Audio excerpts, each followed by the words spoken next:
Querida gente linda, muy buenas tardes para todos. Uy, le pegué un trompazo al micro ahí, si me ve David, me mata después. Querida gente linda, muy buenas tardes para todos. Dios los bendiga, qué lindo poder estar una noche más junto a ustedes, o en el momento, por supuesto, que estés mirando este estudio bíblico. Seguimos acá intentando acercarnos al libro de Lucas. Ya pasando, ya estamos en el capítulo 4 y bueno, vamos promediando justamente el mismo.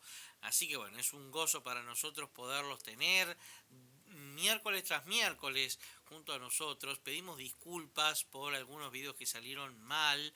Venimos con una seguidilla 3 miércoles, ¿no? La verdad que yo espero que ahora podamos salir bien. Primero con el tema del audio, ahí que se nos complicó. No sé qué pasó, pero bueno, el audio no se configuró cada vez que leí un versículo. Y este miércoles no salió el estreno, o sea, estaba el estreno, pero no salió. Se ve que tuvimos, mientras de noche lo dejamos cargando con Manu, se ve que tuvo un problema en el internet aquí en la oficina y no se terminó de subir. Ahora bien, aparecía la configuración, pero no estaba 100% subido. Entonces te daba ahí la alerta de estreno, pero nunca pasaba nada. Así que bueno, lo vimos el viernes, ¿está? Ese video lo volvimos a subir el viernes, así que todo bien, gracias a Dios se pudo subir. Así que bueno, espero que no tengamos ningún inconveniente. Problemas técnicos, suele pasar en las mejores familias. Pero bueno, esperemos que todo salga mejor ahora. Capítulo 4, verso 16 en adelante. Eso va a ser nuestro estudio del día de hoy. Vamos a intentar, 4.14 en adelante. Eso vamos a intentar avanzar hasta el 30 en el día de hoy, ¿ok? Acaba de pasar la tentación de Jesús, donde Lucas relata algunas de las distintas tentaciones que Satanás le puso a Jesús. Hablamos un poquitito de tentación y prueba. Pruebas son las que pone Dios para fortalecer nuestra fe. Tentaciones son las que nuestro enemigo natural pone en el camino para que pequemos y hagamos cosas contrarias a Dios. Nos dimos cuenta también de cómo Satanás tiene un muy buen uso de la Biblia, por supuesto, ¿no? Es un tipo un ángel con miles de años de sabiduría, entonces evidentemente maneja mucho mejor la palabra de Dios que cualquiera de nosotros juntos, no le hace caso. Bueno, tampoco le va a hacer caso ahora, es un condenado, obviamente, ¿no? Me acuerdo pastor que comentaba de que una hermana en su iglesia pedía por la conversión justamente de Satanás para que se acabara el mal del mundo, y no va a pasar, ¿no? Ya el tipo ya perdió, está condenado y por ende está enojado con la vida y con todos aquellos que estemos de acuerdo con el Señor. Muy bien.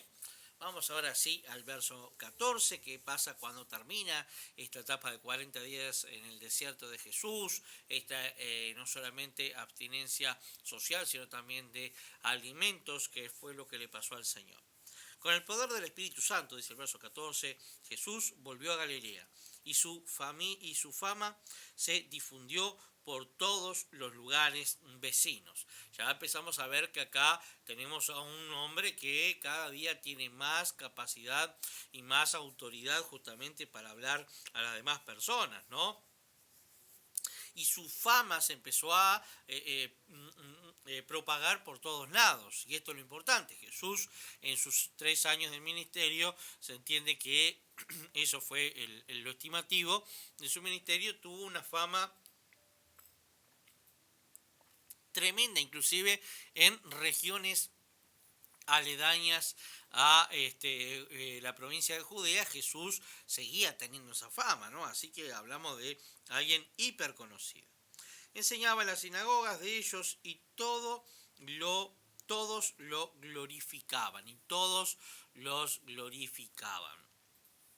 Interesante esto, ¿no? Jesús se establece allí como un gran maestro, una persona muy apta con respecto a la palabra de Dios, a la utilización de la misma, y se supone que iba por las distintas sinagogas en la región, sentándose y leyendo e interpretando lo que leía, ¿no? Y esto lo hacía un hombre de una aptitud bien importante. Y decía que lo glorificaban, o sea, ya le estamos hablando de que la gente ya lo veía con algún tipo de deidad, ¿cómo algún tipo de deidad? ¿Por qué? Porque decía que lo glorificaban, o sea, le daban gloria, y algo que se le da gloria es a un Dios. Entonces ya vamos viendo que la gente empezó por esas cuestiones. Jesús fue a Nazaret, donde se había criado, y en el día de reposo entró en la sinagoga como era su costumbre, y se levantó a leer las escrituras. Las sinagogas eran lugares en donde los fariseos habían empezado a levantar determinados edificios en distintas ciudades y pueblos en todo Israel. ¿Para qué? ¿Para qué se levantaban estas ciudades o estos pueblos? Bueno, estos lugares de la sinagoga se levantaban puntualmente para predicar la palabra de Dios allí, pero además de predicar la palabra de Dios allí, también para no tener que ir al templo. Si bien esto era contrario a la ley de Dios, porque solamente se pretendía tener un único lugar de culto, entonces iba contrario a lo que Dios estableció a Salomón y a David, y por supuesto a Moisés anteriormente, o a Saúl, tiene que ver con el desprecio del pueblo en general hacia las autoridades sacerdotales, ¿no? Todos aquellos que oficiaban en el sacerdocio eran personas muy detestadas por el resto de la sociedad. ¿Por qué eran detestadas por el resto de la sociedad? Y porque eran personas nefastas, que habían comprado sus cargos, habían comprado sus lugares al gobierno romano, y los consideraba corruptos, no aptos justamente para el cargo sacerdotal que ocupaban. Póngale que había alguno que sí, como hemos visto ya anteriormente, sí, póngale algún, pero eran las excepciones a la regla.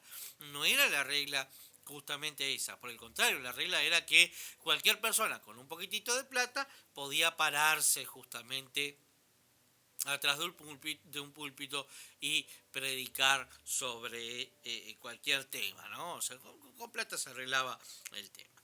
Entonces, de allí es que se van construyendo determinados lugares, llamados sinagogas, por eso no aparece en ninguna parte del Antiguo Testamento, esto es ya algo más intertestamentario, un poquitito antes del nacimiento de Jesús, y se mantiene hasta el día de hoy, se mantiene, ¿no? Algo que quedó en el pueblo de Israel arraigado.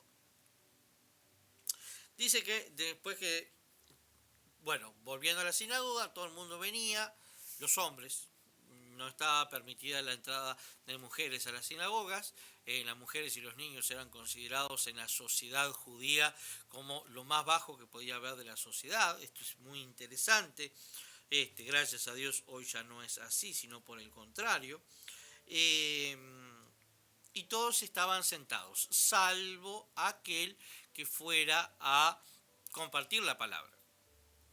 Entonces dice que allí Jesús le daban el rollo del profeta que estuvieran leyendo, o de la Torá, y dice el 17, se le dio el libro del profeta Isaías, y al abrirlo encontró el texto que dice, y pasó a leer. 18, el Espíritu del Señor está sobre mí, me ha ungido para proclamar buenas noticias a los pobres. Me ha enviado a proclamar libertad a los cautivos y a dar vista a los ciegos, a poner en libertad a los oprimidos y a proclamar el año de la buena voluntad del Señor. Este texto que habla justamente el profeta Isaías, texto que habla justamente para su tiempo, hablando de sí mismo, también era un texto que tenía mucho que ver con la venida del Mesías, con la venida de Jesucristo. Entonces, evidentemente es un texto autorreferencial, repito, autorreferencial. Al ser un texto autorreferencial, todo el mundo estaba esperando. De hecho, estos eran los textos que se ansiaban en la época. porque el tiempo ya se había cumplido para la venida del Mesías. Esto ya lo había profetizado Daniel con día y fecha. Entonces estaban esperanzados, ¿no? O sea, a ver, ¿habrá llegado, no habrá llegado? ¿Será este? ¿Será este el que tenía que venir? ¿No será este el que tenía que venir? Entonces todo el mundo ahí estaba a la gran expectativa, a ver si era así o no era así. Verso 20. Enrolló luego el libro, se lo dio al asistente y se sentó. Todos en la sinagoga lo miraban fijamente. Y sí, como para menos, ¿no? O sea, todo el mundo estaba a la expectativa, a ver qué iba a decir. O sea, ¿qué referencia iba a decir justamente de este pasaje? ¿Qué les iba a contar si el Mesías iba a venir o no iba a venir? Entonces, 21, él comenzó a decirles, hoy se ha cumplido esta escritura delante de ustedes. Novedad, novedad, hoy se ha cumplido esta profecía delante de ustedes. Entonces quiere decir que Jesús, ese Jesús que les está hablando, es el Hijo de Dios, era el Mesías que tenía que venir a liberar al pueblo de Dios del cautiverio. Era seguramente lo que muchos estaban esperando. No obstante, miren ustedes esto. 22. Todos hablaban bien de él y se quedaban asombrados de las palabras de gracia que emanaban de sus labios y se preguntaban, ¿acaso no es este el hijo de José? Y acá viene el problema, ¿no? O sea, sí, está todo bien con todo lo que hace, con todo lo que dice y demás, pero acá tenemos un tema, o sea, vos sos el hijo de José, vos sos el hijo del carpintero, de la María, de José, ¿no? O sea, no podés ser de Pepe, ¿no? Pepe y del Pepe y de la María, o sea, vos no podés ser el hijo de Dios. Vos no podés ser el hijo de Dios, vos no podés ser el hijo de Dios. Entonces, no me vengas a decir que vos sos el Mesías. Si yo te conozco, te vi cambiándote los pañales, ¿no? Te vi cuando andaba jugando ahí a la pelota en el campito de la esquina. ¿Qué vas a hacer vos, un profeta? Y justamente todavía el Mesías. No, o sea, y esto era lo interesante, ¿no? Si bien algunos tenían la expectativa, les podía un poquitito más pensar en quién era esta persona, ¿no? El hijo de José y el hijo de María. Jesús le dijo, sin duda ustedes me recordarán al refrán que dice, médico, cúrate a ti mismo. Y también haz aquí en tu tierra todo lo que hemos oído que hiciste en Cafarnaúm. Y añadió, de cierto les digo que ningún profeta es bien recibido en su propia tierra. Jesús conoce los corazones tuyos, míos y también por supuesto de sus vecinos y compañeros de barrio. Entonces ahí en ese preciso momento Jesús los encara diciéndole algo bien simple y bien sencillo a sus vidas. Señores, yo sé que ustedes me van a decir que a vos te conocemos, que vos te vimos en el barrio, que vos jugabas a la pelota con nosotros, que qué podés hacer vos si sos el hijo del carpintero de la ciudad, del pueblito. O sea, lo tengo claro. Yo lo tengo claro, dijo Jesús. Nadie es profeta en su propia tierra. O sea, nadie es bien recibido en su propio lugar.